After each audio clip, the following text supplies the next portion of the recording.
We have a very basic Quarto website with only 2 pages here. In this video, we're going to talk about how to add another page as well as delete an existing page. Let's jump to RStudio and begin the editing process. To add a new page to our website, we have to add a new Quarto document to our project folder. We click File, New File, and then Quarto Document. Enter the desired title of your new page. We're going to use the name Favorites. You can leave all of the defaults here and then click Create Empty Document. You can see that we now have a minimal Quarto document from which we can build a new page. The current page is unsaved, so I click the Save button. I'm going to use the title Favorites.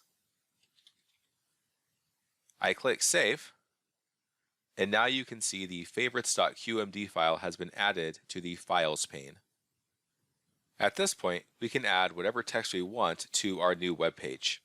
I'm going to add a couple of lists related to some favorite things I have. I'm going to add text about my favorite dog breeds and my favorite characters in the Lord of the Rings series. I then resave the file. Next, we navigate to our _quarto.yml file. You can see the current pages of our website in this list here. We're going to add a new line for favorites.qmd. To delete a page from our website, we simply find that line in the navbar section of our _quarto.yml file and delete it. Make sure not to delete the index.qmd line, as that is the main page of your website and is not something that you want to change. We now resave this file, navigate to index.qmd, and click the Render button.